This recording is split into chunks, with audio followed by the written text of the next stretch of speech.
4. Klimas Busočenko, 10. Igoris Kozlovs, 9. numeris Rokas Urbelis, 11. numeris Artūras Rimkevičius. Šiandien Arminas Narbekovas sakė, kad kova bus iki galo. Jis sakė, kad noro užtenka abiejoms komandoms, na, o kam geriau pasiseks, kas išeis geriau susikoncentravęs, tas šiandien gali ir laimėti.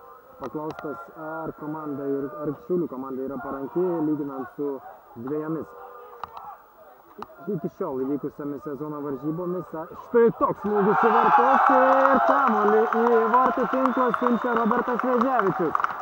Gavo kamuolį Robertas Vėžiavičius maždaug prie 16 metrų linijos ir pasiuntė jį į apatinį vartų kampą. Bejėgis Paulius Pocius, Gargždų Bangos vartininkas, na ir šeimininkai. 6 minutę išsiveržė į priekį, 1-0. Štai taip, tokia rungtynių pradžia, ankstyvas įvartis, na dažnai tenka matyti Šiaulius įmušant greitą įvartį. Tai vieni, tai kiti atsimušinėja kamuolį antrajame aukšte, atsimušinėja galvą, na o dabar čia visiškai įdomus sprendimas, visiškai netikėtas sprendimas. 37 numeris Mindaugas Bitinas.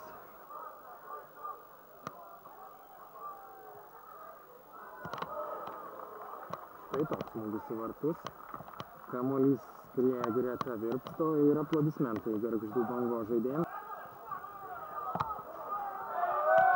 Artūras Rimkevičius bando suklaidinti Irmantą Zelmiką, buvę komandos draugai Kauno komandoje, ir Irmantas Zelmikas turi priekaištų savo komandos draugams. Tačiau viskas baigėsi gerai. Na, o čia smūgis į vartus, štai taip smūgiuoja Andrius Lipskis, griebėsi už galvos komandos draugai, gauna velnių nuo Deivio Končelskio šiauliečiai, tačiau čia gana sėkmingai sužaidė Tadas Simaitis, atrėmęs varžovų smūgį, tačiau dar gali pratęsti ataką Gargždų Banga. Robertas Vėžiavičius sienelė su Edvardu Pšelenskiu. Edvardas Pšelenskis atsidūrė atakos smaigalyje, čia galėjo perdavimą uždaryti Rokas Urbelis, na ir puikiai galimybė Rokui Urbeliui, na žinoma, kamuolys nebuvo pačiame dėkingiausiame aukštyje, tačiau galimybė pasižymėti buvo. Rezultatas lieka nepakitęs, 1-0, pirmauja Šiauliai.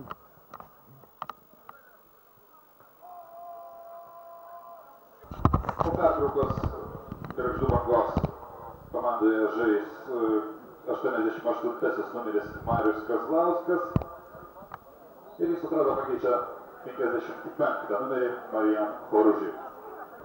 Ir čia sėkmingai ginasi šiauliečiai, na ir kol kas kova antrajame aikštėje, tas kovas po standartinių situacijų, kol kas Šiaulių komandos futbolininkai laimino ir smūgis į vartus ir pataiko į skersinį. Gargždų Bangos žaidėjai, atrodo tai buvo Aurelijus Staponka. Atvorė, tai yra Gvidas Juška, Irmantas Zelmikas, Rimvydas Grudys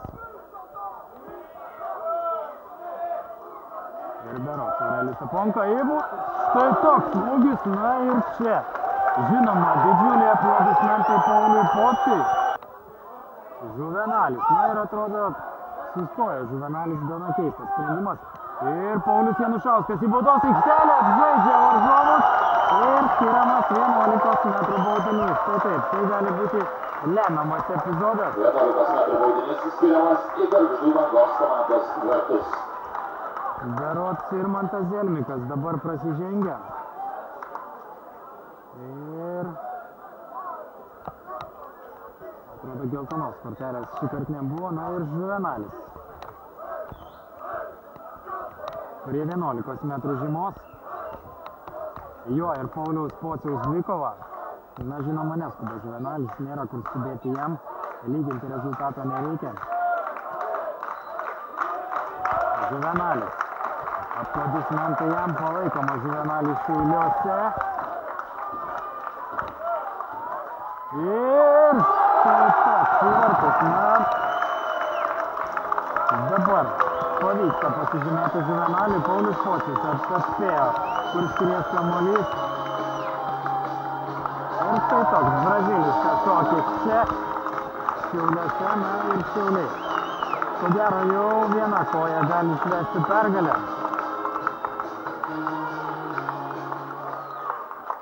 Rezultatas Įvartį 2-0. 16 metrų baudinio pelnė Žuvenal. Tos lygiosios, ko gero, nebūtų pats geriausias rezultatas, tačiau žinoma, pralaimint 0-2, išplėšti lygiosios yra tikrai geriau negu pralaimėti, na, o dabar čia pražanga Irmantui Zelmikui. Tai yra antroji geltona kortelė Irmantui Zelmikui ir futbolininkas priverstas palikti aikštę. Geltona kortelė iš aikštės šalinamas Irmantas Zelmikas. Ir ramiai, užtikrintai šaltakraujiškai žaidžia Deividas Lunskis. Na, o čia dabar visiška dovanėlė. Ir, na, norėtų 11 metrų baudinio Gočet Viljanis. Na ir taigi baigėsi šios rungtynės, fiksuojama rungtynių pabaiga ir pergalė 2-0 šventė rungtynių šeimininkai Šiauliai.